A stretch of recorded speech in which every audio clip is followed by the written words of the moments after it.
Lucas 11, verso 1, diz a palavra de Deus. Estava Jesus em certo lugar, orando, e quando acabou, disse-lhe um dos seus discípulos: Senhor, ensina-nos a orar, como também João ensinou aos seus discípulos.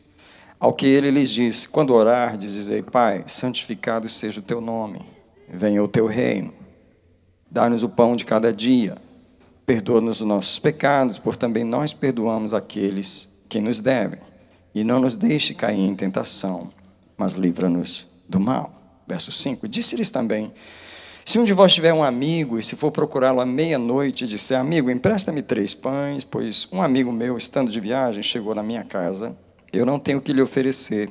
Se ele lá de dentro responder: não me incomodes, a porta está fechada, e os meus filhos já estão comigo na cama, não posso levantar-me para te atender. Digo a vocês que, ainda que ele não se levante para lhes dar, por ser seu amigo, todavia, por causa da sua importunação, se levantará e lhe dará quantos pães ele precisar. Por isso eu vos digo: pedi e dá-se-vos-á, buscai e achareis, batei e abri-se-vos-á, pois o que pede recebe, quem busca acha, e ao que bate, abrir-se-lhe-á. Eu queria que você pulasse para Lucas 18, por favor. Lucas 18. Enquanto você acha, eu queria só dizer que nós estávamos lendo Lucas 11, Jesus estava ensinando sobre oração. Ele ensinou 2 orações ali, nós vamos passar por elas hoje. Mas veja o que diz Lucas 18, verso 1. Contou-lhes também uma parábola sobre o dever de orar sempre e nunca desfalecer. Em outras palavras, Jesus não mudou de assunto, ok? Ele continua ensinando sobre a oração. Ele diz: havia na certa cidade um juiz que não temia a Deus, nem respeitava os homens. Havia também na mesma cidade uma viúva que ia ter com ele, dizendo: faze-me justiça contra o meu adversário. E por algum tempo ele não quis atendê-la, mas depois disse: ainda que eu não temo a Deus nem respeito aos homens, mas essa viúva está me incomodando, eu hei de fazer-lhe justiça, para que ela não continue a me importunar. Prosseguiu o Senhor: ouvi o que diz o juiz injusto. E não fará Deus justiça aos seus escolhidos, que de dia e de noite clamam a Ele, já que é longânimo para com eles? Digo-vos que depressa lhes fará justiça. Contudo, quando o Filho do Homem vier, porventura achará fé na terra? Eu queria que você dissesse ao Senhor assim: Senhor, abre o meu espírito hoje à noite, para a revelação da Tua palavra. Agora deixa que eu vou orar por você. Eu proclamo agora o sangue de Jesus sobre mim e sobre todos os irmãos que vão ouvir a palavra de Deus agora. Eu libero os anjos do Senhor para guardar e proteger esse lugar, e para amarrar todo o espírito cuja missão era roubar a palavra. Está cancelada essa missão. Eu declaro o domínio de Jesus aqui. Eu proclamo que a palavra não voltará vazia, ela fará o que Ele apraz. Alguém diz: eu recebo essa palavra no meu espírito. Por favor, pode sentar. Só para a informação dos irmãos, eu trouxe 2 mensagens novas na minha pasta, e elas estão ali. E aí, quando eu estava sentado ali, o Senhor falou: a mensagem não vai ser essa, vai ser essa aqui. E a mensagem que eu vou pregar hoje é uma mensagem que eu estava guardando para uma quarta-feira aqui em Chelsea, aqui em Marlborough. Eu vou pregar hoje sobre a corte celestial. E quando o pastor Abisai deu a palavra da corte, e depois a Lely veio aqui e falou novamente sobre o que Deus tem feito de quebrar as maldições, e também a irmã Amanda veio e falou como Deus operou e parou as perdas, o Senhor falou: você vai pregar outra coisa? Eu falei: de jeito nenhum, eu vou obedecer ao Senhor. Eu queria falar sobre 3 tipos de orações, 3 tipos de orações que Jesus nos ensinou. E ele começa da mais elementar, a mais infantil, tá? A oração do Pai Nosso, para quem não sabe, é a mais infantil. É a oração do filho conversando com o pai, tá? E eu vou explicar a diferença, porque nós vamos terminar na oração de Lucas 18, que é uma oração que a igreja não tem muito conhecimento de como fazer. Mas Jesus ensinou os discípulos a orar. E a primeira oração que ele ensinou foi: quando vocês orarem, digam: Pai nosso que estás nos céus. Essa oração o mundo inteiro conhece. Até quem não é filho, até quem não, todo mundo conhece a oração. E não só o mundo inteiro conhece a oração, mas é a oração preferida da igreja do Senhor, o povo de Deus. Eu vou explicar por quê. Porque é a oração pastoral, é a oração em que o filho pede para o pai cuidar dele, entende? Então, assim, orações pastorais são orações infantis, entende? É o comecinho da oração. Só que a gente precisa prosseguir na oração e aprender a orar um pouco mais audaciosamente. Antes de falar sobre os 3 tipos de oração, eu queria falar o que é oração. As pessoas não têm essa ideia de que orar é você entrar num tribunal e dar um testemunho. Porque a pessoa com quem você está falando, ela está governando o universo. Ele é o juiz do universo. E ele precisa que você compareça perante ele para dar testemunhos. Às vezes a gente encara a oração como você tentando forçar Deus a te dar uma coisa que ele não quer.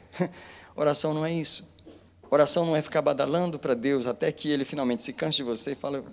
Não, oração não é isso. Na verdade, a música que... Até o hino que a irmã cantou, onde ela fala, filho, eu quero te ajudar. Filho, eu estou aqui para te ajudar. E Deus, essa noite, Ele falou de uma forma muito clara como Ele gostaria de defender as nossas causas e defender a gente. Só que a primeira oração que Jesus ensinou, que naturalmente Ele começa do primeiro ano, Ele não começa da faculdade, né? Então, é a oração pastoral. E a oração pastoral é aquela que o filho vê a Deus como pai. Olha, Deus gosta de ser visto como pai. Tá? Essa é uma das figuras mais próprias para Deus. Ele ama ser visto como pai e Ele gosta que nós o vejamos a nós mesmos como filhos. O que um filho faz com o pai? Hoje a Rebeca, antes de sair de casa, desculpa te expor novamente, mas ela falou, me dá $20. Eu falei, mas para que você quer $20? Eu falei, eu quero $20. O que terminou acontecendo? Ela ganhou $20. Do nada. Do nada. Porque é isso que pai faz. Pai não precisa de motivo. Eu até perguntei para ela, para que você quer $20? Ela falou, e daí? Por que você quer saber que eu quero $20? Me dá $20, ué. E ela ganhou os $20. Right? Ela não fez um requerimento. Ela não precisou explicar mais nada. Simplesmente pelo fato de ela ser filha. E ela chegar para o pai e pedir algo. É automático. Eu queria que nesse minuto, nesse comecinho, você adorasse a Deus como pai comigo por um minutinho, porque Ele é exatamente isso que nós acabamos de falar. Ele é esse pai. Ele não precisa de explicações, porque você quer isso, porque você precisa disso, Ele sabe mais do que nós mesmos. Deus está sabendo dos nossos problemas e Ele quer nos pastorear, nos cuidar como um pai. O Salmo 103, verso 14, diz, como um pai se compadece dos filhos, assim o Senhor se compadece dos que o temem. Suas orações pastorais é a oração que todo mundo aprendeu a fazer. Cuida de mim, cuida de mim, cuida de mim. E a palavra que todo mundo mais fala, tem misericórdia de mim, Senhor. Senhor, tem misericórdia de mim. Porque são orações pastorais, mas deixa eu dizer mais uma vez, são as orações infantis. É a oração mais infantil que existe. Tá? Você não pode ficar só orando as orações pastorais na sua vida, porque Deus não é só pai. E aqui está, o que eu vou apresentar nessas orações hoje, é o que Jesus apresentou. Ele apresentou 3 figuras de Deus. A primeira figura de Deus é essa, como pai. E deixa eu te falar, por que o Salmo 23 é o salmo mais famoso do mundo? Porque é uma oração pastoral. É uma ovelha falando o que o pai faz por ela, o que o pastor... o que ele faz por mim? Ele me guia por verde espaço, quer saber mais o que ele faz? Ele me guia a águas tranquilas, saber mais o que ele faz? Ele cuida de mim, nada me faltará. Ele é o meu pastor, nada me faltará. É um bebezinho, é um filhinho falando do que o pai faz. A igreja ama essa figura. E o problema da igreja é exatamente esse. Que está presa nas orações pastorais, nas orações infantis, nessas orações, cuida de mim, cuida de mim, cuida de mim. O que é a questão das orações pastorais? Você está no centro da oração. Você é o filhinho carente, necessitado, que está no centro das orações. E qual pai que está aqui que não sabe que quando o filho está numa enrascada, ele já sabe, quem vai me tirar daqui é meu pai. Se eu mereço ou não, ele vai dar um jeito. Quantos pais, não é o caso aqui, Mas quantos pais buscam os filhos em qualquer lugar que eles estiverem, em qualquer enrascada que eles estiverem? Quantos pais que não estão aqui, mas já tiveram a experiência de ter que buscar um filho na cadeia? E ele vai, não quer saber quanto tem que pagar, não quer saber quanto tem que resolver. O pai tira o filho da enrascada onde ele estiver. É uma verdade? Diga comigo, é exatamente isso que Deus faz. Deus tira a gente de nossas enrascadas. Qualquer buraco que a gente se mete, Ele tira a gente. Só a gente ama essa figura de pai. Tá? E por amar tanto essa figura de pai, a gente quer ser um eterno filhinho. E sempre fazendo essas orações, cuida de mim, cuida de mim, cuida de mim. E Deus, eu vou cuidar, eu vou cuidar. Você vê que em Lucas 11, depois de falar a oração do Pai Nosso, no final, quase no final do capítulo, eu não li essa parte, mas Jesus fala assim, vocês como pais, sabeis dar boa dádiva aos seus filhos. Né? Se o filho pede pão, você não vai dar uma pedra. Se pede um peixe, você não vai dar um escorpião. Aí ele diz, se vocês como pais humanos sabem ser bons pais com os nossos filhos, quanto mais o Pai Celestial. Se alguém sabe ser pai, essa pessoa é Deus. Só por isso que no dia dos pais, o pai que a gente mais celebra é Deus, porque Ele sabe ser pai para a gente. Tá? E Ele é pai de todos, Ele cuida de todos. Só que Jesus não parou aí na oração. A segunda oração que Jesus ensinou está a partir do versículo 5 de Lucas, onde Jesus apresentou uma outra figura de Deus, que é a figura do amigo. Tá? Na oração do amigo, você não está pedindo mais por você.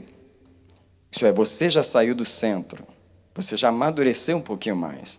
Porque no versículo 5 estava, disse-lhes também, se um de vós tiver um amigo e procurá-lo à meia-noite e disser, empreste-me 3 pães. Então, é a história em que você agora está orando, pedindo a Deus algo, mas já não é para você. É para outra pessoa.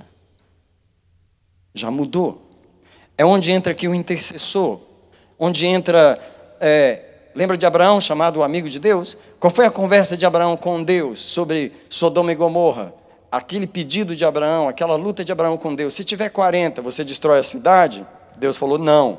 E Abraão, deixa eu orar de novo. E se tiver 30, você destrói? Ele falou, não. E se tiver 20? O que Abraão está fazendo? Pedindo esses pães. Não está pedindo para ele. Abraão não estava em problema. Quem estava em problema era a cidade. Quem ia ser destruída era a cidade de Gomorra. E Abraão não tinha nenhuma relação com Sodoma e Gomorra. A não ser o fato de que Ló morou lá. Mas Abraão estava pedindo por outras pessoas. Esse é um amadurecimento. Quando você vê que Deus, Ele não é só seu pai. Ele é pai de um monte de outras pessoas. E às vezes você vai comparecer perante Ele, não mais por você, mas por outras pessoas. É a oração do amigo, é a oração do intercessor. Essa é uma oração que nem todas as pessoas, às vezes, têm condições de fazer. Porque você agora vai assumir um fardo espiritual por outra pessoa. E muita gente não tem condição de assumir nem os seus, quanto mais os de outra pessoa. Então eu estou falando aqui muito rápido, porque eu vou me concentrar mesmo na terceira oração. Mas nem todo mundo está em condições de fazer a oração do amigo. Aliás, eu não sei se o Neto lembra, acho que na primeira ou segunda vez que você chegou aqui, você me perguntou num estudo porque você orava muito, muito por outras pessoas, não é? E sua esposa falava, não, eu acho que você tem que orar mais por você, e eu tive que concordar com ela, porque, de fato, para fazer a oração do amigo, você tem que estar bem. Como é que você está pedindo pão para alguém se você nem comeu o seu? Como é que você está comprando uma briga de alguém que você nem resolveu a sua? O diabo, você está se metendo nesse território aí, deixa eu te pegar aqui. Porque você não resolveu nem o seu caso e está querendo resolver o caso do mundo. Então não entre para resolver muita oração. Irmão, crente é empolgado. Eu nunca vi uma pessoa mais empolgada do que crente. Deixa eu te falar como que crente é. Crente, abençoado, bom coração. Ele vê um problema ali, ele já põe a mão. Ele já quer resolver. Ele vê uma pessoa com a doença, já vai orar. Ele vê um negócio ali, ele entra num territórios que Deus, até Deus fala assim, misericórdia, não era para ele entrar. Mas ele entra, ele vai se tornar o amigo na alma. Tipo assim, a compaixão da alma não foi uma revelação no espírito. Quando você vê uma pessoa em necessidade, cuidado, para você não se tornar um amigo que você não está em condições de se tornar ainda. Tem que resolver o seu caso primeiro. Mas eu não vou pregar essa oração hoje, eu só estou mencionando ela por causa do tempo. Eu preciso falar um pouquinho com você sobre a terceira figura que Deus apresenta na oração, que é Lucas 18. E nessa figura, Jesus não apresenta Deus como pai, Jesus não apresenta Deus como amigo, mas Jesus apresenta Deus como juiz. A igreja não conhece essa figura. A igreja não gosta de lidar com Deus como juiz. A igreja tem medo do juiz. A igreja gosta tanto do pai que ela não consegue ver que o mesmo pai, que é pai, paizão e paizinho e pai de todo jeito que ele for, ele também é o juiz. E aí é onde complica a nossa vida espiritual. Vou te explicar onde é que complica a nossa teologia, a nossa vida espiritual, o nosso relacionamento com Deus, porque é o mesmo que aconteceu com o filho de um juiz aqui na América. Isso é uma história verídica, onde o garoto era filho do juiz, mas ele foi preso em flagrante, pego no crime. E a polícia prendeu, e você sabe, ele dorme na prisão, dorme na cadeia, e no outro dia vai para a corte. E quando o menino foi levado na corte no outro dia, quando ele entrou na corte de quem? Agora você imagina essa cena, o garoto está entrando, sendo trazido perante o juiz olha para o réu e fala, não acredito, tu aqui. Tipo assim, o juiz está lá pensando, caramba, o que você está fazendo aqui? Meu filho aqui agora, eu vou ter que te julgar. Esse menino está entrando na corte, mas ele está mais alegre. Ah, que bênção, o juiz é meu pai. Ah, que ele vai me safar dessa. E aí, esses são os pensamentos que estão acontecendo. Só que, naquele momento que aquele menino está entrando ali, eu pergunto para a igreja, ele é o pai daquele menino? Claro que é, nunca deixou de ser. Ele é o pai dele. A pergunta é, ele pode ser o pai agora? Aqui que está a nossa complicação com Deus. Porque Deus é nosso pai, mas nem todo momento ele pode agir como pai. E é aqui onde a gente complica. É aqui onde a gente mistura nossas orações, onde a gente não entende, que tem hora que você pede a Deus para te safar daquela e Deus, você esqueceu que eu sou juiz? E a questão do juiz, qual é a questão do juiz? A questão do juiz é que pela justiça de Deus, como ele é justo, alguém pode dizer comigo essas palavras? Deus é justo. Amados, não vai dar tempo de eu falar uma palavra tão grande em tão poucos minutos, porque o culto está já no momento de terminar. Mas se você é uma pessoa que lê a Bíblia, eu espero que você seja, porque se você não é, e você ficar aqui, você vai se tornar, porque você precisa ler a Bíblia, entendeu? Você vai verificar que Deus sempre exerceu justiça, sempre. Com os filhos, com os que não são filhos. Deus é justo até com o diabo. Eu queria fazer uma pergunta rápida aqui. Deus tem o direito de ser injusto com o diabo? Eu queria perguntar, tem? Não, vocês estão com dúvida. Deus pode ser justo com todo mundo, mas só porque o diabo é ruim, Deus tem o direito de ser injusto com ele. Se Deus é justo, ele não é justo com uma pessoa e é injusto com a outra. Nós estamos falando de uma justiça que essa justiça ela realmente é cega. Ela não está vendo ninguém. Ela não defende o filho porque é filho. Ela defende o réu. Deixa eu mostrar isso para vocês num verso que é Êxodo 34, verso 7. Não vou nem pedir para você abrir, eu vou citar o verso para você para andar mais rápido. Deus está falando com Moisés, e das várias coisas que Deus fala com Moisés, em Êxodo 34, 7, que é o momento que Deus está dando os 10 mandamentos para Moisés. Lembra do filme? Pois é, os 10 mandamentos. Deus diz para Moisés assim, Moisés, eu sou compassivo, misericordioso, grande em beneficência.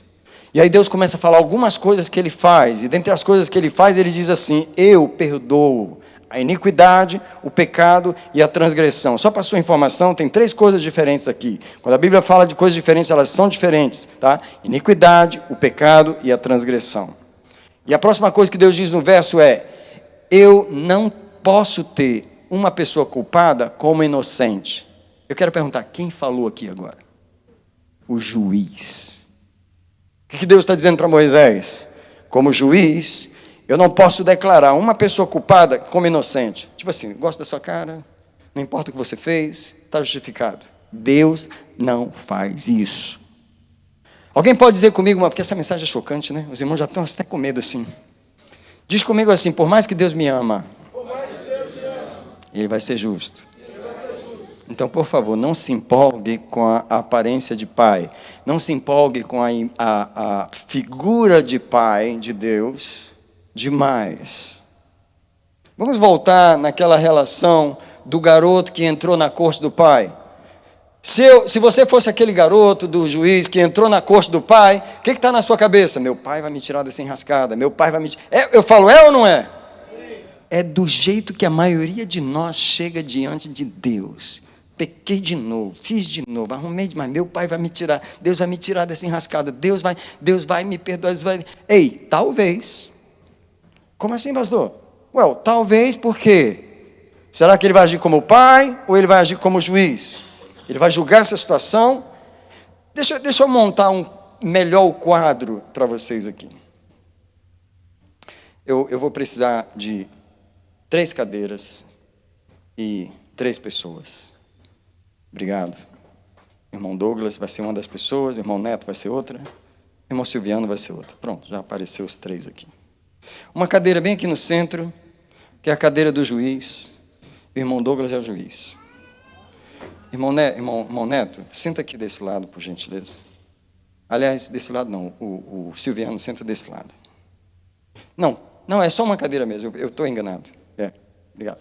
Irmão Neto, fica aqui do lado aqui, daquele lado lá. Pode sentar, juiz, por favor. O senhor tem o direito de ficar sentado. Irmão Neto, fica aqui na frente dele, aqui, ó, virado para ele e falando com ele assim. Aqui está o acusador. Aqui está o acusador. Olha a cara dele, acusador, terrível. Aqui está Jesus, a defesa. Aqui, ó, vira para ele lá. Você está aqui para defender o réu. Preciso de mais uma pessoa.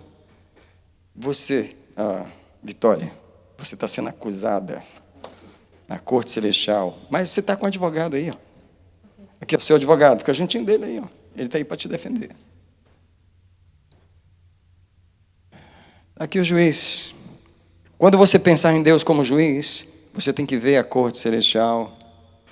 Você tem que ver que às vezes Deus não pode ser pai, porque Ele tem uma pessoa, Ele tem uma entidade, que em Apocalipse 12, presta atenção, Apocalipse 12, versículo 11, diz assim, que o diabo, o nosso acusador, que acusava os servos de Deus dia e noite, presta atenção, a palavra acusador, ali em Apocalipse, é uma palavra forense. A palavra acusador, que a Bíblia está chamando o inimigo de adversário, é a mesma palavra que está em 1 Pedro capítulo 5, versículo 8. O que diz 1 Pedro capítulo 5, versículo 8? Diz assim, vigiai, porque o diabo, o vosso adversário, anda em derredor, rugindo como leão, buscando a quem possa tragar. A palavra adversário, olha, eu não sou professor de grego, mas essa palavra eu sei.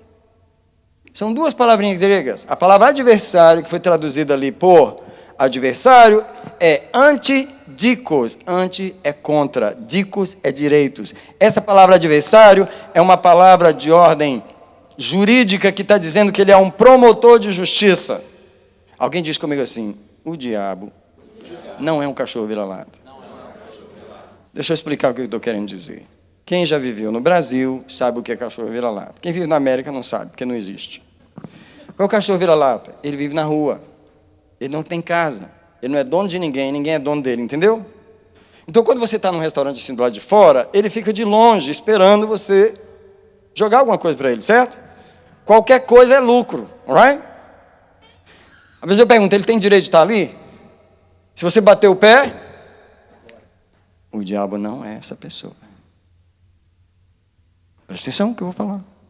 O diabo, o adversário, não é essa pessoa que na hora que ele chega num território, você bate o pé, ele foge com medo de você. Adversário é um promotor de justiça. Adversário é alguém que andou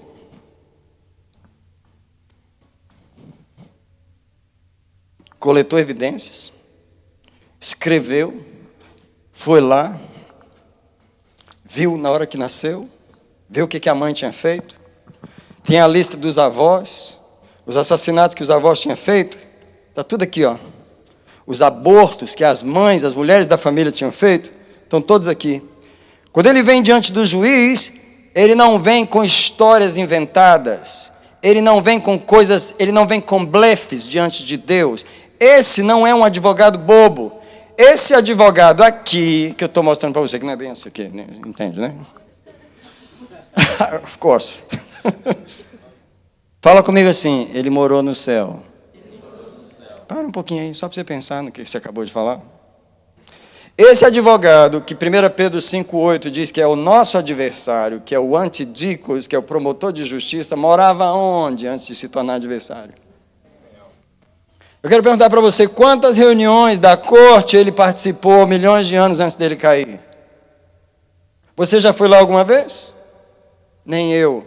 Ele conhece mais da justiça celestial, de como funciona os trâmites da corte celestial do que nós. Esse advogado aqui tem muito mais experiência em Bíblia e em lei do que nós. Quando ele vem julgar um caso, quando ele vem apresentar um caso para o juiz, é um caso irrecusável. Você acha que um juiz que se preza, ele vai virar para a cara do adversário e falar assim, não gosto da sua cara, não importa quanta verdade você trouxe, eu não vou te ouvir. Ele faz isso? Eu pergunto para a igreja, ele pode fazer isso? Quem aqui gostaria de ser julgado por um juiz que, dependendo da cara da pessoa, ele dá um julgamento, dependendo da cara da outra, ele dá outro? Quem gostaria desse juiz? Quem acredita num juiz desse? Alguém diz comigo, Deus não é esse juiz. Presta atenção, amados. Isso aqui é mais sério do que a gente possa imaginar. Toda vez que você está orando e você está do lado de cá, toda vez que um crente chega para orar, toda vez que um crente vai falar com Deus, primeiro ele não vem sozinho. O que Jesus ensinou a orar? Em nome de... O que você está falando? Sem o meu advogado, eu não tenho nem lugar de chegar aqui. Por que você vem em nome dele? Alguém diz, sem o meu advogado? Sem o meu advogado. Qual lugar que você tem na corte sem o seu advogado? Eu te pergunto, qual o direito que eu e você, como pecadores, temos na justiça celestial sem o nosso advogado? Para começar, a gente só vem aqui por causa do nome dele. Toda vez que eu e você comparecemos diante do juiz, alguém fala com Deus, alguém fala nessa noite, Deus é o meu juiz. Você precisa sair daqui com essa ideia um pouco mais clara hoje. Eu não ia pregar essa mensagem, mas Deus mandou.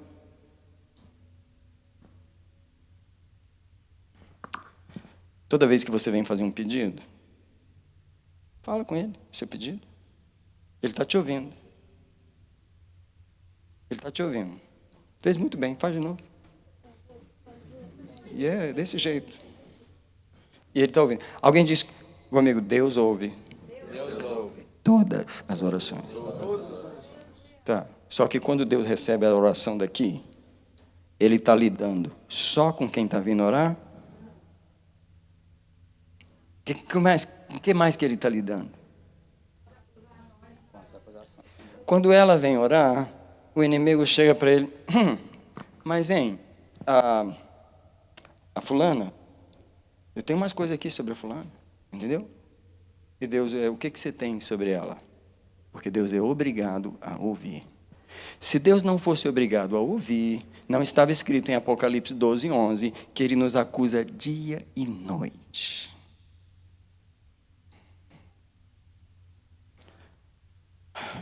Rapidamente, quem já leu Jó capítulo 1, que é o começo da história de Jó, a história de Jó começa como? E vieram os filhos de Deus aqui são anjos, se apresentar diante do Senhor. Essa reunião não é culto de adoração. É uma reunião da corte celestial, é uma reunião de juízo, é uma reunião de julgamento. Não é uma reunião... Por que a palavra de Deus diz em Jó capítulo 1, e vieram os filhos de Deus se apresentar diante do Senhor, e o diabo veio entre eles. Alguma vez você já se perguntou, o que o diabo está fazendo aqui? Ninguém nunca se perguntou, não? Mas eu vou te dar a resposta hoje. A resposta que ele está aqui é que ele não poderia perder essa reunião, porque não é um culto de adoração, ele não está interessado em vir adorar o juiz, mas é um momento de acerto. Sabe por que o diabo está mais interessado em todas as coisas? É no martelo do juiz, é os veredictos que ele vai dar, porque por causa da justiça dele, e Satanás aposta muito mais na justiça de Deus do que nós, ele valoriza muito mais a justiça de Deus do que nós, é tanto que ele valoriza, que ele comparece lá dia e noite, e você quantas vezes vai lá? Nem orar você não ora. Estou cansado, vou dormir. Vai dormir. Enquanto tu vai dormir, o inimigo está lá. Ó, hoje foi quinta-feira, e hoje aconteceu isso. E ele falou isso. Você vai liberar aquilo? É justo você dar essa promoção, quando ele age assim, e faz assim, quando ela faz assim? É justo? Ele está lá dia e noite, falando de mim e de você. E você nem sabe dessas acusações. Quando Deus recebe uma oração, Ele não tem que lidar só com quem está orando. Ele tem que lidar com alguém que nós não sabemos que está indo lá falar sobre nós. A pergunta para mim e para você é, já pensou no que... Ei, olhe para mim. Já pensou no que o diabo está falando de você para Deus? Só uma melhora aqui. Quando você pensar sobre isso, lembra que você vai dizer, mas eu não estou pecando, eu não estou... Porque crente fala assim, eu não mato, eu não roubo, eu não fumo, eu não traio minha mulher. Para crente, pecado é só isso. Aí o resto eu posso fazer. Mas tipo assim, você não faz essas coisas, mas seu pai, o que ele fazia? Seus avós, o que eles faziam? Quando Satanás vem diante de Deus, ele não traz só o momento que você nasceu até hoje, ele traz sua geração inteira. Sabe por quê? Êxodo 34:7, o mesmo verso que eu estava falando ainda há pouco, ele termina dizendo assim, o que perdoa o pecado é a iniquidade da transgressão, não pode declarar o culpado como inocente, visita a iniquidade dos pais nos filhos até a terceira e a quarta geração. Em outras palavras, é uma lei no mundo espiritual, onde o acusador sabe que ele tem direito de acusar alguém diante de Deus, pelo menos pela herança de 4 gerações atrás dele. É uma lei bíblica. É uma lei de Deus. Deus é um Deus geracional e o diabo trabalha dentro da lei. Eu queria que você tentasse imaginar todo o malabarismo que Deus precisa fazer, e aqui está a grandeza do nosso juiz. Ele tem condições de fazer esse malabarismo para poder nos defender com tanta acusação verdadeira contra nós. A palavra de Deus diz, vigiai, porque o vosso adversário, o antidicos, ele anda ao redor, rugindo como leão. O que ele está fazendo ao redor? Ele está buscando evidências. Ele está anotando no livrinho. Cadê o livrinho das acusações? Sem o livrinho você não é nada. Você só está aí por causa de tudo que está escrito aí. E deixa eu falar uma experiência rápida aqui. Quem conhece a irmã Carol, lá de Chelsea, aquela bem alta, que ela vem aqui de vez em quando? A irmã Carol. Sabe o sonho que ela teve um mês atrás? Que ela falou para mim? Que ela via as pessoas andando na rua e um demônio atrás de cada uma delas, com um caderninho na mão, escrevendo tudo que a pessoa fazia. Eles estavam seguindo as pessoas e anotando tudo. Ei, o diabo, ele não é onipresente, mas ele tem muitos demônios trabalhando para ele. Eu queria que você soubesse que cada um de nós é seguido por um anjo e um demônio. E a função é anotar os casos. Quando ele vem diante de Deus, ele vai trazer vídeo. O senhor quer ver o vídeo dela xingando o filho? O senhor quer ver o vídeo dele dizendo que acabou o casamento? O senhor quer ver o vídeo dele vendo a pornografia? O senhor quer ver o vídeo dela fazendo isso? Ei, esse adversário, ele não é bobo. Quando ele vem falar com esse juiz, ele fala, o senhor quer o áudio? O senhor prefere áudio ou vídeo? Eu tenho os dois. Deus fala, não precisa não, eu sei que você está falando a verdade. Alguém diz comigo, Deus é onisciente. Deus é onisciente. Ele saberia ou não saberia se o diabo está mentindo? Pergunta, o diabo se arriscaria a ir diante de Deus com uma mentira? Espera aí, só um minutinho. Que eu preciso desmistificar um pouco o diabo aqui. Porque só foi pregado para nós que o diabo é mentiroso. Ele é o pai da mentira. Então o que a igreja evangélica pensa? Que ele só sabe mentir. E que ele nunca fala a verdade. O que você esquece é que quando ele vem na corte celestial, ele é a pessoa mais verdadeira que existe no universo. Ele não faz acusações infundadas. Tá?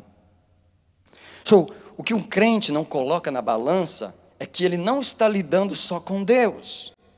Toda vez que a gente vai orar, a gente tem essa ideia de que eu estou falando só com Deus e só existe Deus nesse cenário. Eu esqueço que eu estou na corte celestial. Eu esqueço que do outro lado tem alguém que está muito interessado em ter a mesma conversa com o meu juiz. Ele fala, mas peraí, ele está pedindo uma casa, mas ele não tem direito de você dar a casa para ele agora, ele não tem direito, olha, ele não é fiel em dízimo, olha, o pai dele roubava, e o pai dele roubou aquele mercado, e a mãe dele, ela aquela mulher, era trapaceira, você vai dar uma casa para ele assim, do nada? Esse tipo de conversa, é o tipo de conversa que o diabo tem com Deus. Você quer ver esse tipo de conversa? Lê o livro dos Salmos. Leia o livro dos Salmos e você vai ver Davi dizendo assim, Senhor, eles me acusam sem motivo. Senhor, eles torcem a lei. Davi está falando desses inimigos espirituais. E Davi diz assim, Senhor, quebra os dentes deles. E o que Davi está dizendo é, destrói as acusações deles contra mim. A mensagem está pesada. Posso ver no rosto de vocês como está pesada. Deixa eu falar para você. Você tem que ter ideia do inimigo falando de você. Por isso que quando eu vou orar, a primeira coisa que eu falo, Senhor, eu vim aqui já, assim, de comecinho, clamar o sangue. A primeira coisa que eu vim clamar foi o sangue. E a primeira coisa que eu quero pedir nessa corte é que o Senhor aplique o sangue naquele livrinho lá, ó. Aquele livrinho lá, o que está escrito lá contra mim, que eu nem sei o que está escrito lá, mas o que eu sei eu vou confessar. Eu realmente... Ontem eu magoei minha esposa, eu fiquei com raiva dele, deu vontade de mandar aquela mulher embora. Eu fiz isso ontem, então apaga isso lá, estou confessando isso, apaga isso do livrinho dele lá.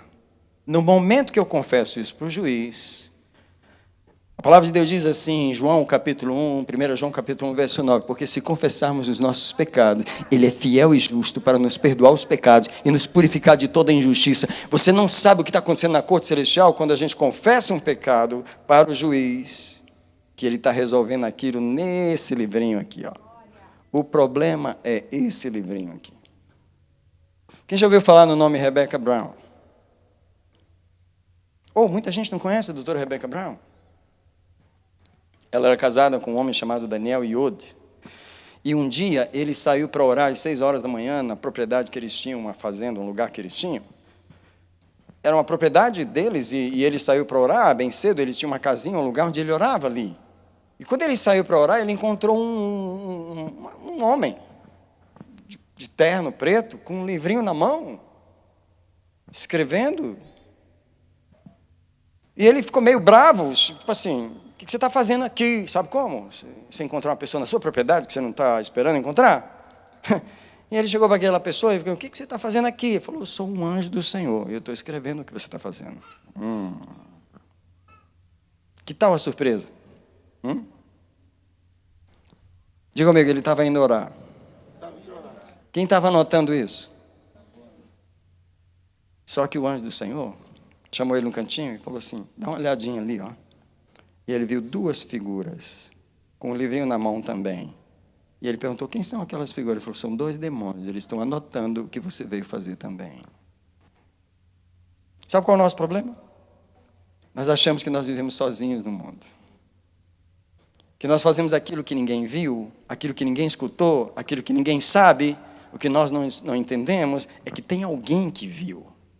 Tem alguém que sabe. E tem alguém que não vai falar com a minha mulher, nem com o meu pastor, nem com o meu tio, mas vai falar com o juiz, porque está no livrinho dele. Eu tenho tanto essa consciência da coisa celestial, que geralmente eu saio da minha casa de madrugada, quando eu vou para a igreja orar. E quando eu estou descendo as escadas, eu sei, tem um anjo indo comigo, mas eu sei também que o inimigo está vendo eu sair. Ele vê eu sair de casa, ele sabe que eu estou indo orar. Ele vê eu voltar da igreja quando eu estou indo para casa. Eu tenho uma consciência do mundo espiritual, que estou sendo acompanhado pelos anjos. A palavra de Deus diz, o Senhor dá ordem aos seus anjos a seu respeito. Eu quero dar um jeito de terminar uma mensagem que não deu nem para eu começar. O que eu quero dizer para você é, o juiz ele tem que lidar com as acusações e com os seus pedidos. Agora, Lucas 18 diz assim, que nós devemos clamar a Deus, sem desvanecer porque Ele tem prazer em fazer justiça aos que clamam por Ele dia e noite. Agora, veja só, interessante, porque Apocalipse 12, 11 diz que o adversário nos acusa dia e noite. Mas Lucas 18 diz que os que clamam por justiça, clamam dia e noite. Eu quero só fazer uma pausa aqui e perguntar sobre a sua vida de oração.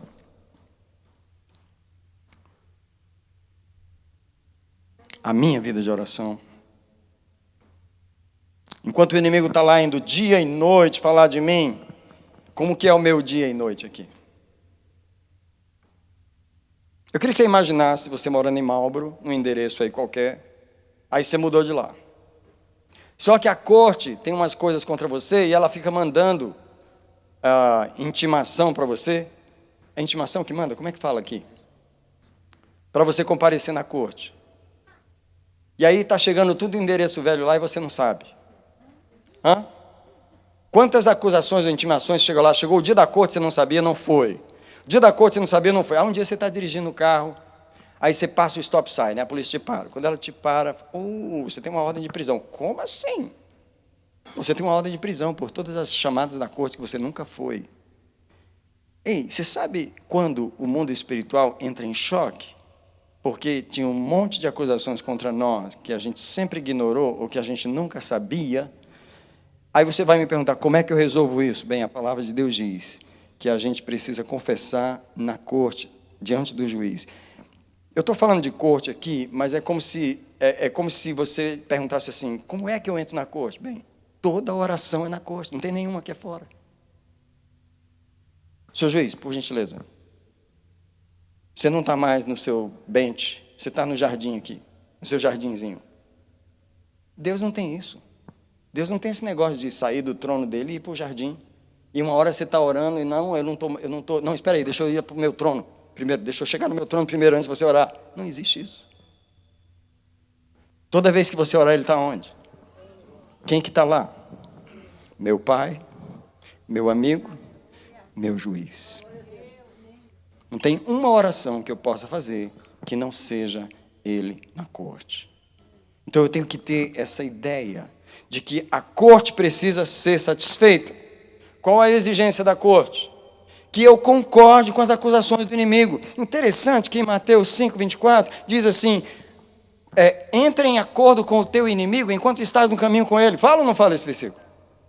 Entre em acordo, não seja o caso que o teu inimigo te leve ao guarda, te leve ao juiz e você seja preso. O que Deus está falando? Está montando esse quadro aqui, dizendo, resolve as coisas para que eu possa te defender. Confessar o que sabe, abre a porta para Deus revelar o que não sabe, para você poder resolver com o juiz. Show. A oração de Lucas 18 é a oração onde Jesus apresenta Deus como juiz, e ele está dizendo, ele vos fará justiça aos que dia e noite comparecem perante ele. Ele é o nosso Pai, mas ele também é o nosso juiz. Eu quero finalizar essa mensagem falando uma coisa. Eu sempre agradeço a Deus, eu louvo muito a Ele, porque esse advogado, ele é muito inteligente.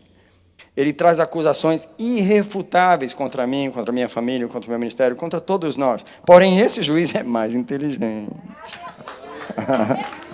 Você acha que Deus fica preso? Ele inventou esse sistema de justiça, Ele é o criador de tudo isso. Como é que Deus ficaria refém do seu próprio sistema? Eu quero ler um versículo para você, eu queria fazer questão de você abrir, antes de terminar a mensagem, que é Romanos capítulo 11, verso 33. Só um minutinho.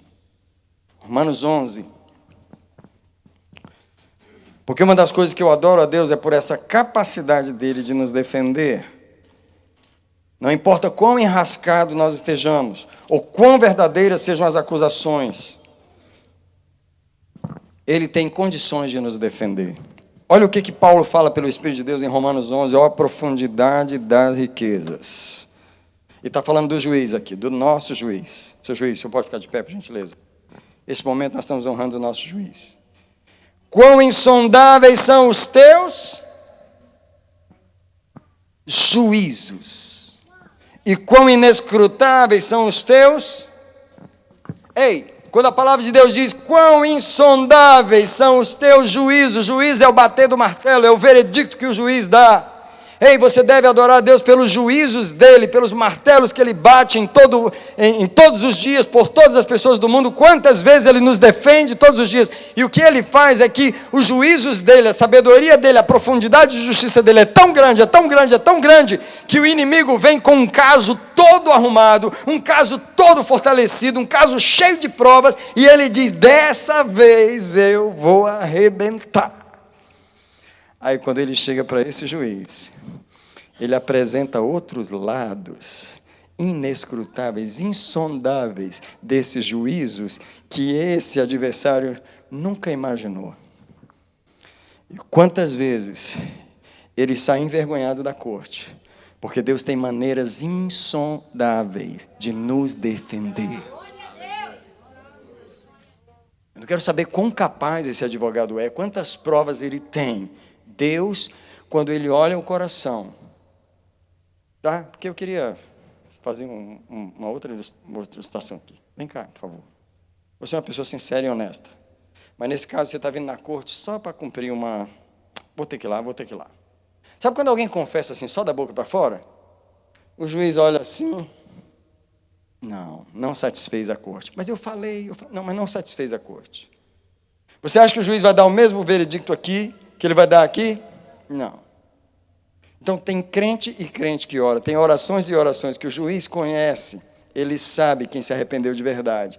Ele sabe cujo coração está realmente quebrantado. Ele sabe quando alguém vai confessar uma coisa, vai resolver uma coisa com a corte, se a pessoa está verdadeiramente arrependida, ou se ele está tipo assim: deixa eu me safar, deixa eu resolver essa situação, deixa eu só falar uma coisa. Esse juiz sabe. Então, quão inescrutáveis são os seus juízos, e quão insondáveis são os seus caminhos. Ele tem maneiras de nos defender que ninguém nunca imaginou. Eu quero terminar aqui falando que o Salmo 23 diz assim: guia-me, Senhor, pelas veredas da justiça. O que ele está dizendo é: me ensina o sistema da corte, me ensina como a lei funciona, me ensina como esse quadro funciona, para que eu possa satisfazer a corte e ser defendido pelo meu juiz. Uma salva de palmas para eles, vocês podem voltar. Obrigado. Eu quero convidar a igreja para vir ao altar, porque a gente passou muito do horário, mas eu quero terminar aqui no altar com uma oração onde a gente vai resolver algumas coisas diante de Deus. Pode vir, por favor, visitantes, vocês todos venham ao altar, nós vamos orar juntos aqui. Deus é a nossa defesa. Ele é o nosso juiz. Ele é a nossa defesa. Ele é o nosso juiz. Deus é a nossa defesa. Deus é o nosso juiz. 3 orações que Jesus ensina: a oração do Pai, a oração do amigo e a oração do juiz. Eu só arranhei a superfície por causa do tempo. Eu posso voltar nesse assunto outro dia, para nós continuarmos entendendo um pouco melhor de como funciona a justiça da corte celestial. Eu queria que você soubesse que nós somos observados por entidades espirituais, todos nós. Somos seguidos por entidades espirituais, todos nós. O inimigo anota as coisas e o Senhor também anota as coisas. Tudo que nós fizemos de bom está registrado. Mas o que nós fizemos de errado, que não foi confessado, não foi resolvido, também está registrado. E quem nos acusa não é Deus, quem nos acusa é o adversário, o nosso acusador. Dia e noite ele faz isso. Eu queria fazer uma oração com a igreja, a oração do tipo assim: Senhor, me revela a corte celestial.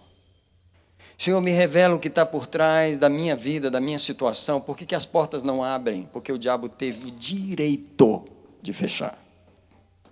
Só mais uma coisa que eu quero falar sobre o diabo. O diabo não é do tipo da pessoa: mamãe mandou pegar esse daqui. Não existe legalidade no mundo espiritual para ele fazer isso. Ele não tem o direito de invadir um território porque ele quer. Então deixa eu dizer uma coisa mais sobre o inimigo. É difícil para mim terminar esse assunto.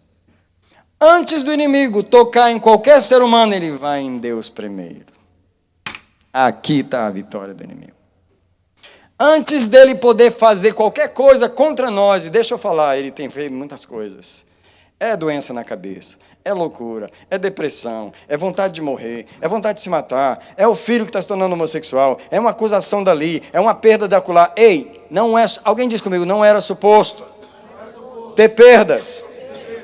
Mas o inimigo está tirando. Quem está tirando não é Deus. Deus não é Deus de dar e toma. Deus não é essa pessoa. Te deu e toma.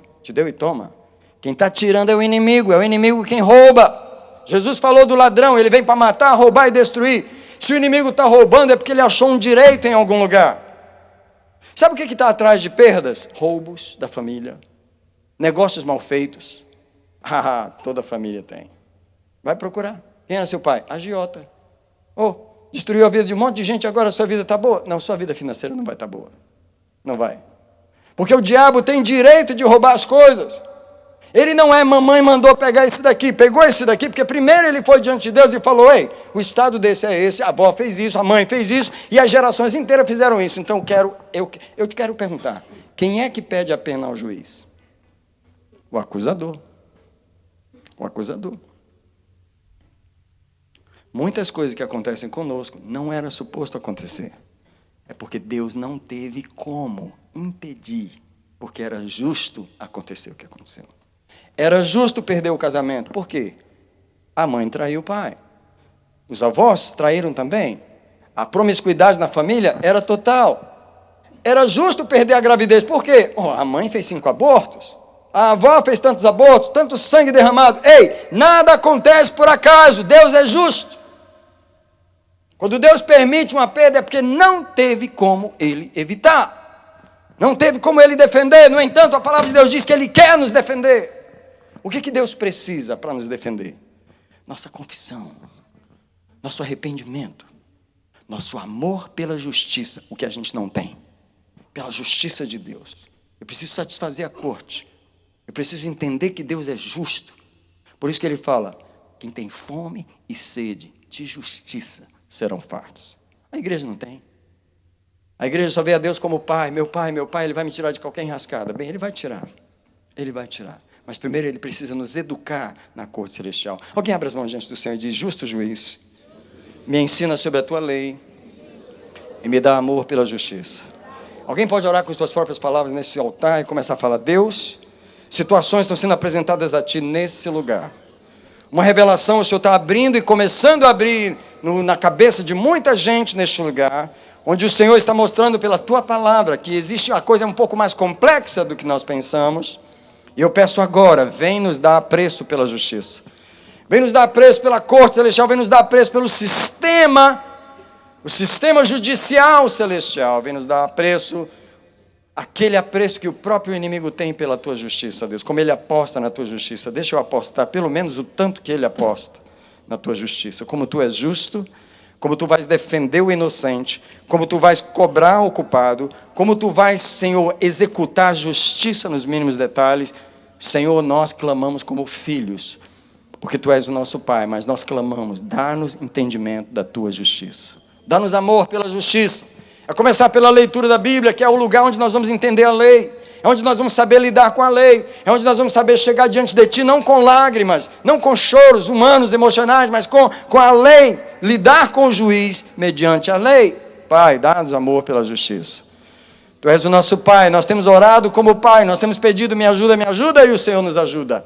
Mas agora, Senhor, nós queremos Te ver como juiz. Eu peço, traz essa imagem na igreja. Não uma imagem de medo, não uma imagem de temor, mas a imagem de um juiz que vai nos defender, que vai curar a nossa causa, que vai tirar os nossos problemas, que vai, Senhor, calar as acusações do inimigo. Quantas vezes, alguém diz comigo, obrigado, Senhor, por todas as vezes que você me defendeu do meu adversário. Come on, alguém agora, Deus, um minutinho. Por todos os vereditos que deu Deus em seu favor, por tudo que Deus fez para te defender, não deixou Ele tocar, não deixou Ele destruir, não deixou colocar enfermidade, não deixou matar, não deixou. Deus defendeu a sua vida, a minha vida, Deus defendeu o seu casamento, o meu casamento, Deus defendeu meus filhos, seus filhos. Deus, eu quero Te agradecer. Ó justo juiz, obrigado. Justo juiz, obrigado pelas defesas que eu nem fiquei sabendo que o Senhor fez. Por isso que eu estou com vida hoje, por isso eu cheguei a essa idade, por isso eu estou aqui. Mas se dependesse do inimigo, ele já tinha me matado, ele já tinha me tirado da terra. Mas o Senhor disse não, o Senhor disse não. Quero celebrar toda vez que o Senhor disse não ao adversário. Ser bendito a Deus por todas as defesas em nossa vida, mesmo quando nós não merecemos, mesmo quando nós não tivemos, Senhor, o entendimento de que nós estávamos dando lugar para o inimigo nos acusar. Em nome do Senhor Jesus. Amados, eu não sei quando eu vou voltar a esse assunto, mas deixa eu falar outras coisas rapidinho aqui. Quando Davi pecou com Batseba, o profeta chegou para ele e falou assim: Deus te perdoou, porém, você deu lugar para que os inimigos de Deus zombassem do Senhor. Já leu esse versículo na Bíblia? Que história é essa dos inimigos zombar do Senhor? Porque o inimigo foi na corte falar: o seu Davizinho lá? O seu rei principal? Eu quero 4 tantos. Ele abriu a boca, ele falou que o homem que fez isso ia pagar 4 vezes. Eu quero as 4 vezes que ele mesmo pronunciou o juízo. Mais um exemplo para você. Lucas 22, 31, Jesus chega para Pedro e diz assim: Pedro, o diabo pediu para se andar. Ei, que história é essa? Ele já faz requerimento agora? Ele já pode fazer requerimento? Se você nunca leu isso na Bíblia, Lucas 22, 31. Pedro, Satanás pediu, isso é, ele fez um requerimento legal para se andar com a sua vida. Porém, eu intercedi, aqui o juiz, aqui a defesa. E eu orei para que a tua fé não desfaleça. Em outras palavras, Jesus liberou Pedro daquele teste do inimigo, só que o teste veio depois. Quem foi que negou Jesus? Isso é, o teste não aconteceu agora, mas ele aconteceu depois. Ei, tem muito mais por trás das cortinas do que nós ouvimos nas igrejas. Tem muito mais. Mundo espiritual. A oração que eu quero fazer agora é para Deus abrir os nossos olhos para o mundo espiritual. Deus, eu peço agora, em nome de Jesus, dá sonhos para este homem, para esta mulher. Mostra, Senhor, mostra o que o inimigo está fazendo, mostra o que o inimigo está planejando, como o Senhor deu a visão para o teu servo, quando ele ajoelhou e falou: Senhor, me mostra a corte, e o Senhor deu aquela visão para ele. Mostra para cada um de nós o que está acontecendo atrás da cortina. Tira o medo da justiça, tira o medo do juiz, tira o medo do acusador. Dá-nos aqui uma coragem para entrar no mundo espiritual e resolver as situações. Senhor, nós somos as tuas testemunhas. Nós comparecemos diante do Senhor para testemunhar, para confessar e para resolver as coisas. Eu abençoo essa igreja com senso de justiça. Eu abençoo você com senso de justiça. Eu te abençoo agora em nome do Senhor.